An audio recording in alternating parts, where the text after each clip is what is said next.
IPL Malayali cricket ആരാധകർ ഏറെ ഉറ്റുനോക്കിയത് സഞ്ജു സാംസന്റെ ഒരു പ്രകടനമായിരുന്നു.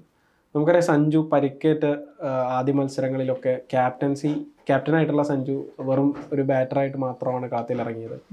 ചില മത്സരങ്ങളിലൊക്കെ ഒരു ഭേദപ്പെട്ട പ്രകടനം സഞ്ജുവിന് കാഴ്ചവെക്കാനും കഴിഞ്ഞു. അങ്ങനെ മുന്നോട്ട് പോകുന്നതിനിടയിലാണ് ഒരു മത്സരത്തിൽ പെട്ടെന്ന് പരിക്കേറ്റ് റിട്ടയർഡ് ആവേണ്ട ഒരു സാഹചര്യം വന്നത്. തുടർന്ന് ഇതുവരെ ഒരു മത്സരങ്ങളിൽ സഞ്ജുവിന് കളിക്കാൻ കഴിഞ്ഞിട്ടില്ല. ഇനി ഈ സീസണിൽ കളിക്കാൻ പറ്റുമോ എന്നുള്ള കാര്യം ഉറപ്പില്ല. പിന്നെ പ്രത്യേകിച്ച് ഒരു മെയ് 4 രാജസ്ഥാന മത്സരം കഴിഞ്ഞിട്ട് അതിനുശേഷം ഒരു ഇടവേള വരുന്നുണ്ട്. ആ ഇടവേളക്ക് ഉള്ളിൽ സഞ്ജു തിരിച്ചു വരുമോ എന്നത് പറയാൻ പറ്റില്ല. നേരത്തെ രാഹുൽ ദ്രാവിഡ് ആ ഒരു രീതിയിലുള്ള ഒരു വെളിപ്പെടുത്തലാണ് നടത്തിയത്. അപ്പോൾ ഇനി ഇപ്പോൾ IPL കഴിഞ്ഞു കഴിഞ്ഞാൽ IPL കളിക്കാൻ കഴിഞ്ഞില്ലെങ്കിൽ അടുത്തത് സഞ്ജുവിൻ്റെ ഭാവി എന്തായിരിക്കും? സൈഹു പറഞ്ഞ പോലെ തന്നെ സഞ്ജുവിന് ഈ IPL തിരിച്ചറിവ് ഞാൻ പ്രതീക്ഷിക്കുന്നില്ല. കാരണം നിർണായക മത്സരങ്ങളൊക്കെയാണ് വരുന്നതെങ്കിൽ ചിലപ്പോൾ സഞ്ജു പരിക്ക് വേദനയായിട്ട് കൊണ്ടുവരാൻ വേണ്ടി ടീം ശ്രമിച്ചാണ്. ഇനിയിപ്പോൾ അതിൻ്റെ ആവശ്യമില്ല, സഞ്ജു പുറത്തേക്ക് കഴിഞ്ഞു. അപ്പം നമുക്ക് സഞ്ജുവിൻ്റെ ഒരു മിന്നലാട്ടം കാണാൻ വേണ്ടി IPL കാണാൻ വേണ്ടി പറ്റിയില്ല. അപ്പം സഞ്ജുവിൻ്റെ ആരാധകരും മലയാളി ആരാധകരെല്ലാം കാത്തിരിക്കുന്നത് അടുത്ത സഞ്ജുവിന് എന്തിനായിരിക്കും എന്ന ചോദ്യം തന്നെയാണ്. അതിന് ഉത്തരം ഇപ്പം വരുന്നത് ബംഗ്ലാദേശ് പര്യടനം തന്നെയാണ്. ഇന്ത്യയുടെ ബംഗ്ലാദേശ് പര്യടനത്തിൽ പിന്നെ ഏകദിനം T20 വരുന്നുണ്ട്. T20 ഇപ്പോൾ സഞ്ജു കളിക്കുന്നുണ്ട് ഇന്ത്യൻ T20 ടീമിൽ. അപ്പോൾ സഞ്ജു ആ ടീമിൽ പുറമെ ഏകദിനത്തിൽ കൂടി വരാൻ ചാൻസാണ് കാണുന്നത്. അതിൻ്റെ സാധ്യതകൾ പറയുമ്പം പിന്നെ IPL കഴിഞ്ഞ തൊട്ട് പിന്നാലെ ഇന്ത്യക്ക് ഇംഗ്ലണ്ടിൽ ഒരു ടെസ്റ്റ് പരമ്പരയുടെ പര്യടനം വരുന്നത്. സീനിയർ താരങ്ങളെല്ലാം മെയ് 25 IPL കഴിയുന്നു. ഒരു മാസത്തോളം ഒരു ഇടവേള കിട്ടുന്നുണ്ട്. അതിന് മുമ്പ് തന്നെ ടീം പരിശീലനം മറ്റൊക്കെ ആയിട്ട് തിരക്കിലാവും. ജൂൺ 20 മുതലാണ് ഇംഗ്ലണ്ടിൽ ഓഗസ്റ്റ് 4 വരെ നീണ്ടു നിൽക്കുന്ന ഒരു പരമ്പര നടക്കുന്നത്. അത് കഴിഞ്ഞിട്ട് ഓഗസ്റ്റ് 17 ബംഗ്ലാദേശിനുമായിട്ട് ഇന്ത്യ പരമ്പര കളിക്കാൻ വേണ്ടി പോകുന്നത്. പക്ഷെ ഈ പരമ്പര കളിക്കില്ല എന്ന തരത്തിലും ഇപ്പോൾ അതിപ്പോഴത്തെ ഈ നമുക്കറിയാം അതിർത്തിയിൽ നടക്കുന്ന ചില പ്രശ്നങ്ങളുടെ പേരിൽ ബംഗ്ലാദേശിലെ മുൻ ആർമിയുടെ ചീഫ് നടത്തിയൊരു പരാമർശം അതിൻ്റെ പേരിൽ വരുന്നതാണ്. പക്ഷേ അതിൻ്റെ ഇതിപ്പം ഒഫീഷ്യലായിട്ടൊന്നും വരുന്ന കമൻറ്റുകളല്ല. അപ്പം പല പരാമർശങ്ങളും വരുന്നുള്ളൂ. കളത്തിന് പുറത്തെ കാര്യങ്ങളാണ്, കളിക്കുള്ള പുറത്തുള്ള കാര്യങ്ങളാണ്. അപ്പോൾ അതിൽ നമുക്കങ്ങനെ പിന്നെ സ്റ്റക്ക് ചെയ്യേണ്ട ആവശ്യമൊന്നും തോന്നുന്നില്ല. പരമ്പര നടന്നേക്കാം. കാരണം ക്രിക്കറ്റ് അതിനെ രണ്ടായിട്ട് കാണാൻ കഴിഞ്ഞേക്കും. ഈ പ്രശ്നങ്ങളൊക്കെ ആ സമയമാകുമ്പോഴേക്കും ഓഗസ്റ്റ് ആകുമ്പോഴേക്കൊക്കെ ഒരു തീരുമാനമാകുന്നു, സംശയമൊന്നുമില്ല, മാറിയേക്കും. നമുക്ക് അങ്ങനെ പ്രതീക്ഷിക്കാം. അങ്ങനെ കളി മുന്നോട്ട് പോട്ടെ എന്നും പ്രതീക്ഷിക്കാം നമുക്ക്. അപ്പം അങ്ങനെ വരുമ്പം ഈ T20 ഇംഗ്ലണ്ടിലെ ടെസ്റ്റ് പരമ്പര കഴിഞ്ഞ് വരുന്ന സീനിയർ താരങ്ങൾക്ക് വിശ്രമം അനുവദിക്കാനുള്ള ചാൻസ് കൂടുതലാണ്. കാരണം ഇപ്പോൾ പറഞ്ഞ പോലെ IPL കഴിഞ്ഞിട്ട് ഒരു മാസം എന്ന് പറയുമ്പോഴും അതിനിടയിൽ ഇപ്പോൾ ഇംഗ്ലണ്ടിലേക്കുള്ള യാത്ര, അവിടുത്തെ പരിശീലന മത്സരങ്ങൾ ഇതൊക്കെ വരുന്നുണ്ട്. പിന്നെ ടീമിൻ്റെ ക്യാമ്പിലെല്ലാം വരുന്നുണ്ട്. അപ്പം സീനിയർ താരങ്ങൾ എന്തായാലും നമുക്കറിയാം, വിരാട് കോഹ്ലിയും രോഹിത് ശർമ്മയും ഉൾപ്പെടെയുള്ള ശുഭ്മാൻ ഗില്ലും ജയ്സ്വാളൊക്കെ നമുക്ക് ഈ പരമ്പരയിലേക്ക് ടെസ്റ്റ് പരമ്പരയിലേക്ക് ഇപ്പോൾ വരുന്നുണ്ട്. അപ്പോൾ ആ താരങ്ങൾക്കൊക്കെ ഒരു വിശ്രമം, ബുംറയെ പോലുള്ള താരങ്ങൾക്കൊക്കെ ഒരു വിശ്രമം കൊടുത്തേക്കാം. ബംഗ്ലാദേശിൽ നമുക്കറിയാം, ബംഗ്ലാദേശിൻ്റെ ടീമിനെ നമ്മൾ എത്ര വലിയൊരു എതിരാളിയായിട്ട് കാണുന്നില്ല എന്ന് നമുക്കറിയാം. അപ്പോൾ അവിടേക്ക് വരുമ്പോൾ എന്തായാലും ഒരു B ടീം എന്ന് പറയുന്നത് നിലവിലിപ്പം ഇന്ത്യയുടെ T20 ടീം കളിച്ചത്, കഴിഞ്ഞ സഞ്ജു കളിച്ച മത്സരങ്ങളെല്ലാം ഒരു B ടീം കളിച്ചത് എന്നാണ് ദേശീയ സെലക്ടർമാർ അതിൽ പറഞ്ഞിരുന്നത്. കാരണം ഈ ടൈറ്റ് ഷെഡ്യൂൾ കൊണ്ട് തന്നെയാണ്. അപ്പോൾ അങ്ങനെ ഷെഡ്യൂളിലേക്ക് പോകുന്ന സമയത്ത് സഞ്ജു ഉൾപ്പെടെയുള്ള താരങ്ങൾ തന്നെയായിരിക്കും ഈ പരമ്പരയ്ക്ക് ഇറങ്ങുന്നത്. സഞ്ജുവിൻ്റെ പരിക്ക് പൂർണ്ണമായി ഭേദമായിട്ട് താരം പൂർണ്ണ ആരോഗ്യമായി ഫിറ്റ്നസ് വീണ്ടെടുത്താൽ ഉറപ്പായും ഈ ടീമിനുണ്ടാകുന്ന സംശയമില്ല. T20 ടീമിന് പുറമെ ഏതൊരു ടീമിലേക്ക് വന്നേക്കും. അങ്ങനെ ഏകദിന ടീമിൽ കളിക്കാൻ അവസരം കിട്ടിയാൽ അത് അടുത്ത ലോകകപ്പിലേക്കുള്ള ടീമിൻ്റെ ഒരു ആദ്യ ചുവടുവെപ്പായിരിക്കും എന്നാണ് ഞാൻ കരുതുന്നത്. സഞ്ജുവിന് തിളങ്ങാൻ വേണ്ടി പറ്റിയാൽ ആ ഒരു റണ്ണിലും കൂടി സഞ്ജുവിന് സ്കോർ ചെയ്യാൻ വേണ്ടി പറ്റിയേക്കും. തീർച്ചയായും. ഇപ്പോൾ സഞ്ജുവിൻ്റെ ഏകദിന ക്രിക്കറ്റിലെ അന്താരാഷ്ട്ര ഏകദിന ക്രിക്കറ്റിലെ പെർഫോമൻസ് നോക്കുകയാണെങ്കിൽ 16 ഏകദിന മത്സരങ്ങളിൽ നിന്ന് 14 ഇന്നിങ്സുകളിലാണ് സഞ്ജുവിന് ബാറ്റ് ചെയ്യാൻ അവസരം കിട്ടിയിട്ടുള്ളത്. 510 റൺസ് നേടിയിട്ടുണ്ട്. ഒരു സെഞ്ചുറിയും 3 അർദ്ധ സെഞ്ചുറികളും ഉണ്ട്. 108 റൺസാണ് ഉയർന്ന സ്കോർ. 56.67 ശരാശരി വരുന്നത്. 99.61 എന്ന് പറയുന്ന ഏകദിനത്തിലെ ഒരു മികച്ച സ്ട്രൈക്ക് റേറ്റും ഉണ്ട്. പിന്നെ മറുവശത്ത് ഇപ്പോൾ നമ്മളിപ്പോൾ ബംഗ്ലാദേശ് പര്യടനത്തിൽ സഞ്ജു T20 കളിക്കാനുള്ള സാധ്യത ഉണ്ട് എന്ന് പറഞ്ഞു കഴിഞ്ഞാൽ ക്രിക്കറ്റ് ആരാധകർക്കൊന്നും അത്ര അത്ഭുതം തോന്നാൻ സാധ്യതയില്ല. പക്ഷെ ഏകദിന പരമ്പരയിൽ അവസരം കിട്ടുമോ എന്നുള്ളതാണ്. പ്രത്യേകിച്ച് ഇന്ത്യനെ സംബന്ധിച്ച് ഇനിയിപ്പോൾ 2026 T20 ലോകകപ്പ് വരുന്നുണ്ട്, 2027 ഏകദിന ലോകകപ്പ് വരുന്നുണ്ട്. അപ്പോൾ ഈ ഒരു പ്രധാനപ്പെട്ട 2 ടൂർണമെന്റുകൾക്ക് മുമ്പ് തന്നെ ലിമിറ്റഡ് ഓവർ ക്രിക്കറ്റിലെ ഏകദിന ടീമിനെയും T20 ടീമിനെയും മികച്ച ടീമായിട്ട് കൊണ്ടുവരിക എന്നുള്ള ഒരു നീക്കം കൂടി ഇന്ത്യൻ ടീമിന്റെ ഭാഗത്തു നിന്നുണ്ടാവും. അപ്പോൾ ഒരു പറ്റം പുതിയ താരങ്ങൾക്ക് അവസരം നൽകുകയും ഒരു ബാക്കപ്പ് താരങ്ങളായിട്ടാണെങ്കിൽ പോലും ചിലപ്പോൾ വളർത്തിക്കൊണ്ടുവരാനൊക്കെയുള്ള ശ്രമങ്ങൾ നമുക്ക് പറയില്ല. രോഹിത് ശർമ്മയും വിരാട് കോഹ്ലിയും എത്ര കാലം തുടരുമെന്ന് അറിയില്ല. അപ്പോൾ 2027 വരെ തുടരാൻ അവർ സന്നദ്ധരാണ് എന്ന രീതിയിലുള്ള റിപ്പോർട്ടുകളാണ് വരുന്നത്. ഈ പറഞ്ഞ ചാമ്പ്യൻസ് ട്രോഫി കഴിഞ്ഞ് ചാമ്പ്യൻസ് ട്രോഫിയിലെ ജേതാക്കളാണ് ഇപ്പോൾ ഇന്ത്യൻ ടീം. ഏകദിന ഫോർമാറ്റിലേക്ക് വരുമ്പോൾ നമുക്കറിയാം മികച്ചൊരു ടീമായിട്ട് ഇന്ത്യ നിൽക്കുന്നൊരു ടീമാണ് ഏകദിന ഫോർമാറ്റിൽ ഇപ്പം നിലവിലെ അവസ്ഥയിൽ. അപ്പോൾ സൈഫ് പറഞ്ഞ പോലെ രോഹിത്തും കോഹ്ലിയും തുടരുമോ എന്നൊരു വലിയ ചോദ്യമാണ് അവിടെ ഉള്ളത്. അതിനിപ്പോൾ ഈ ചാമ്പ്യൻസ് ട്രോഫിക്ക് ശേഷം നടക്കുമ്പം ഈ പുതിയൊരു പരമ്പരയ്ക്ക് ഇറങ്ങുന്നതിൽ തീരുമാനമാവുന്നു. ഇപ്പോൾ പറഞ്ഞ പോലെ തന്നെ എനിക്ക് തോന്നുന്നു അവർ രണ്ടുപേരും കളിക്കാനുള്ള സാധ്യത കൂടുതലാണ്.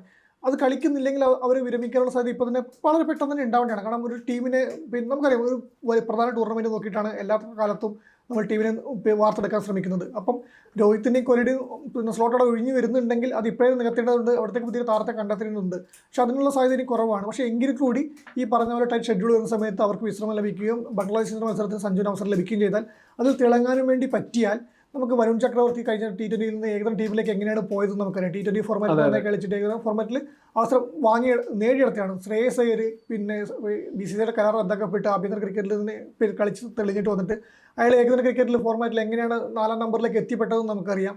ആ സ്ലോട്ട് അദ്ദേഹം പിന്നെ അങ്ങോട്ട് പോയി വാതിൽ മുട്ടി വാങ്ങിയാണ്. അവരെ സഞ്ജുവിന് ഈ ബംഗ്ലാദേശ് പരമ്പര ഉൾപ്പെടെയുള്ള വരുന്ന പരമ്പരകളിൽ കിട്ടുന്ന അവസരങ്ങൾ പൂർണ്ണമായി നല്ല രീതിയിൽ വിനിയോഗിക്കാൻ വേണ്ടി പറ്റിയാൽ ഈ പറഞ്ഞ പോലെ പിന്നെ രോഹിത്തും കോഹ്ലിയും നയിക്കുന്ന ഈ ടീമിൽ തന്നെ ഒരു അവസരം ബാക്കപ്പ് പ്ലെയർ ആയിട്ട് എങ്ങനെ ലഭിച്ചേക്കാം. പറയുമ്പോൾ നിങ്ങൾ പറയണം സഞ്ജുവാണ് എത്രത്തോളം പെർഫോം ചെയ്താലും എങ്ങനെയാണ് ദേശീയ ടീമിലേക്ക് വരുന്ന സാധ്യതകൾ നമുക്ക് ചരിത്രം വെച്ച് നോക്കുമ്പോൾ വളരെ കുറവാണ് കാണുന്നത്.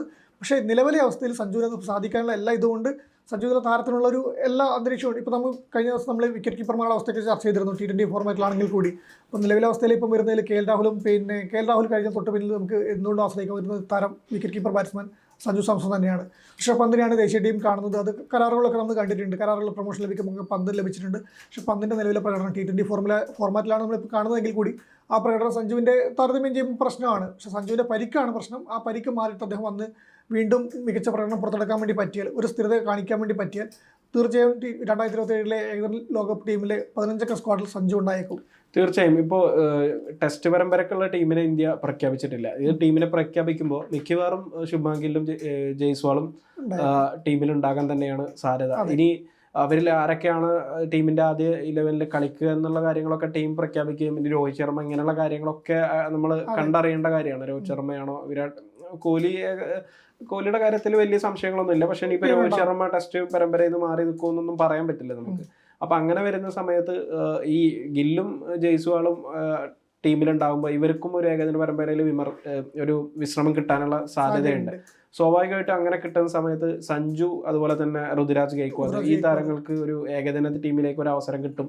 അതുപോലെ തന്നെ ക്യാപ്റ്റനായി ഹാർദിക് പാണ്ഡ്യ വരാനുള്ള ഒരു സാധ്യതയും കൂടി പറയുന്നുണ്ട്. അതെങ്ങനെ ഇപ്പൊ ഗില്ലും കൂടി ഇല്ലെങ്കിൽ? അതെ, അത് ഈ പറഞ്ഞ പോലെ തന്നെയാണ്. നമുക്കറിയാം ഇപ്പം ഏകദിന ടീമിന്റെ പിന്നെ ക്യാപ്റ്റനായിട്ട് രോഹിത്തും വൈസ് ക്യാപ്റ്റനായിട്ട് ഗില്ലിനൊക്കെയാണ് വരുന്നത്. ബൂംറ വരുന്ന സ്ഥാനത്ത് നമ്മൾ സൂര്യകുമാർ യാദവിനെ T20 കണ്ടു.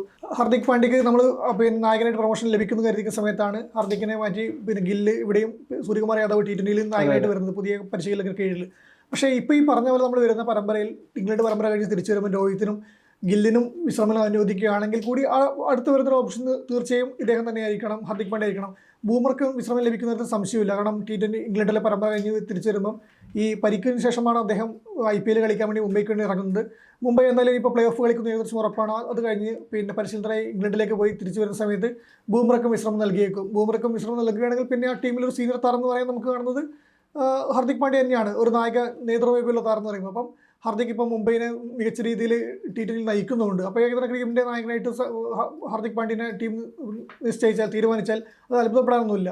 തീർച്ചയായും. ഇപ്പോൾ ഓസ്ട്രേലിയയിൽ നടന്ന ബോർഡർ ഗവാസ്കർ ട്രോഫിക്ക് ശേഷം രോഹിത് ശർമ്മയുടെ അവസാന മത്സരത്തിൽ അദ്ദേഹം മോശം പ്രകടനം കാരണം മാറി നിൽക്കുന്ന ഒരു സാഹചര്യമൊക്കെ ഉണ്ടായി. പക്ഷെ എന്നാൽ പോലും ലിമിറ്റഡ് ഓവർ ക്രിക്കറ്റിൽ ഇപ്പോഴും തന്റെ കഴിവ് രോഹിത് തെളിയിച്ചുകൊണ്ടിരിക്കുകയാണ്. കോഹ്ലിനെ സംബന്ധിച്ചും അങ്ങനെ അത്തരം ആശങ്കകളുടെ ഒന്നും ഇതില്ല എന്നുള്ള രീതിയിലാണ് കോഹ്ലി ഇപ്പോൾ IPL അടക്കം ബാറ്റ് ചെയ്തുകൊണ്ടിരിക്കുന്നത്. അപ്പോൾ ടെസ്റ്റ് പരമ്പരയിൽ അത് ആ ഒരു സമയത്ത് ഈ ബോർഡർ ഗവാസ്കർ ട്രോഫി കഴിഞ്ഞ സമയത്ത് എന്താണ് തങ്ങളുടെ കരിയറിനെ കുറിച്ചിട്ടുള്ള മുന്നോട്ട് പോകുന്നത് എങ്ങനെയൊക്കെയാണ് എന്ന കാര്യം BCCI കൃത്യമായി ഈ താരങ്ങളുമായിട്ട് ചർച്ച ചെയ്തിരുന്നു. അന്ന് ഇവര് 2027 വരെ തുടരാൻ ഇവര് സന്നദ്ധ അറിയിച്ചിട്ടുണ്ട് എന്നുള്ളതാണ് ഇപ്പോൾ വരുന്ന റിപ്പോർട്ടുകൾ, സൂചനകൾ. അങ്ങനെ വരുന്ന സമയത്ത് ഇപ്പോൾ ഇനിയിപ്പോൾ രോഹിത് ശർമ്മ ടെസ്റ്റ് ക്രിക്കറ്റിൽ നിന്ന് മാറിയിട്ട് ലിമിറ്റഡ് ഓവറിൽ മാത്രമായിട്ട് ശ്രദ്ധ കേന്ദ്രീകരിക്കാനുള്ള ഒരു സാധ്യത ഉണ്ട് എന്ന് വിചാരിക്കുക. അങ്ങനെ വരുമ്പോൾ ഇപ്പോൾ ഈ ഇംഗ്ലണ്ട് ഏകദിനം ടെസ്റ്റ് പരമ്പരക്ക് മുമ്പ് രോഹിത് ശർമ്മ ഇല്ലാതെ ബാക്കി താരങ്ങൾക്ക് അവസരം കൊടുത്ത് രോഹിത് ശർമ്മേനെ ബംഗ്ലാദേശ് പരമ്പരയ്ക്ക് അയക്കുന്ന ആ ഒരു സാഹചര്യം അല്ല, ഉണ്ടാവും. അത് എനിക്ക് തോന്നുന്നില്ല. നമ്മൾ ഇപ്പോൾ സൈഫ് പറഞ്ഞ പോലെ തന്നെ വരുമ്പം രോഹിത് ചിലപ്പം ടെസ്റ്റിന് വിരമിക്കുന്ന സാധ്യത നമ്മൾ കാണുന്നുണ്ട്. അധികം കരിയർ നീണ്ടു നിൽക്കുന്നു കരുതുന്നില്ല. പക്ഷെ അങ്ങനെ ആണെങ്കിൽ കൂടി ഇംഗ്ലണ്ട് പരമ്പരയായിരിക്കാം ചിലപ്പോൾ അദ്ദേഹത്തിന് പിന്നെ അവസാനമായി കളിക്കാൻ വേണ്ടി വരുന്ന ഒരു ടെസ്റ്റ് പരമ്പരയായിട്ട് വരുന്നത്. അപ്പം അത് ഇംഗ്ലണ്ടിലെ ടെസ്റ്റിൽ രോഹിത് തന്നെയായിരിക്കും ടീമിനെ നയിക്കുക. അതിൽ നിന്നും നമുക്ക് ആ പരമ്പരയിൽ നിന്നായിരിക്കും ഒരു തീരുമാനം, പിന്നെ ഒരു ഇമ്മീഡിയറ്റ് ആയിട്ട് തീരുമാനം വരുന്നുണ്ടാവുക, വിരമിക്കുകയാണെങ്കിലും നീണ്ടുപോയാണെങ്കിലും.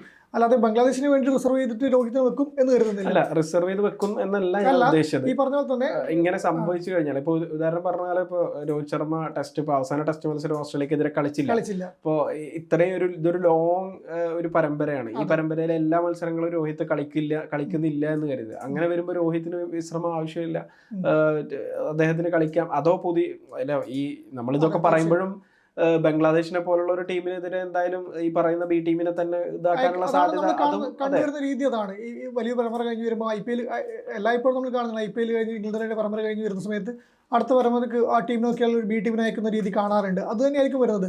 ഈ രോഹിത് ശർമ്മ കളിച്ചില്ലെങ്കിൽ കൂടി ടെസ്റ്റ് പരമ്പരയിൽ ഇംഗ്ലണ്ടിനോട് യാത്ര ചെയ്യുന്നുണ്ടെങ്കിൽ അദ്ദേഹത്തിന് വിശ്രമം അനുവദിക്കാൻ ചാൻസ് വളരെ കൂടുതലാണ്. കാരണം ഈ IPL കളിച്ച് വരുന്ന നായകനാണ്, ചാമ്പ്യൻസ് ട്രോഫിക്ക് ശേഷം IPL കളിച്ച് വരുന്നതാണ്. അപ്പോൾ അവർക്ക് വിശ്രമം അനുവദിക്കുന്നതന്നെയാണ് തോന്നുന്നത്. ഈ പറഞ്ഞ പോലെ ഞാൻ കരുതുന്നത് രോഹിത്തൊക്കെ ഇനി വിരാട് കോഹ്ലി രണ്ടുപേരും വെച്ച് പറയുമ്പോഴും രോഹിത് ടെസ്റ്റ് പരമ്പരയിൽ പെട്ട ആദ്യം വിരമിച്ചേക്കും എന്നാണ് പ്രതീക്ഷിക്കുന്നത്. അതിൻ്റെ ഒരു ഇത് കാണേണ്ട പ്രകടനം അദ്ദേഹം അത് തീർച്ചയായും അദ്ദേഹത്തിൻ്റെ ഗോൾ തന്നെയായിരിക്കും. അത് അതിൽ BC ഇടപെടലോ മറ്റ് താരങ്ങളുടെ ഇടപെടലോ ഒന്നും ഉണ്ടാവില്ല. ഇംഗ്ലണ്ടിൻ്റെ പരമ്പര അദ്ദേഹത്തെ തെളിയിക്കാനുള്ള ഒരു അവസരമായിരിക്കും. ഈ നമ്മളറിയാം ബോർഡർ ഗവാസ്കർ ട്രോഫിയിൽ ലാസ്റ്റ് മത്സരത്തിൽ മാറി വന്നു, ബൂമറ നയിക്കുന്നു. പിന്നീട് വന്നിട്ട് രഞ്ജി ട്രോഫിയിൽ അദ്ദേഹം കളിക്കുന്നുണ്ട്. അവർ വീണ്ടും ആഭ്യന്തര ക്രിക്കറ്റ് കളിച്ചാണ് വരുന്നത്.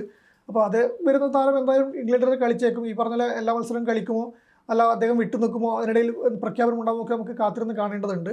നമുക്ക് അങ്ങനെ പ്രതീക്ഷിക്കാം. തീർച്ചയായും. നമ്മളിപ്പോൾ സഞ്ജുവിൻ്റെ കാര്യം പറയുകയാണെങ്കിൽ സഞ്ജുവിന് അങ്ങനെ ഒരു അവസരം കിട്ടുകയാണെങ്കിൽ, ഏകദിന T20 ടീമുകളിൽ അവസരം കിട്ടുകയാണെങ്കിൽ സഞ്ജുവിനെ സംബന്ധിച്ചൊരു സുപ്രധാനമായിട്ടുള്ള ഒരു പരമ്പര തന്നെയായിട്ട് ഈ ബംഗ്ലാദേശ് പര്യടനം മാറാൻ സാധ്യതയുണ്ട്. അപ്പോൾ എന്തായാലും സഞ്ജുവിന് ടീമിൽ എത്താനുള്ള സാധ്യത ഉണ്ടാകട്ടെ, സഞ്ജുവിന് ടീമിൽ എത്താൻ കഴിയട്ടെ. അതുപോലെ തന്നെ ടീമിൽ എത്തിക്കഴിഞ്ഞാൽ മികച്ച പ്രകടനം നടത്താൻ കഴിയട്ടെ എന്ന് നമുക്ക് ആശംസിക്കാം.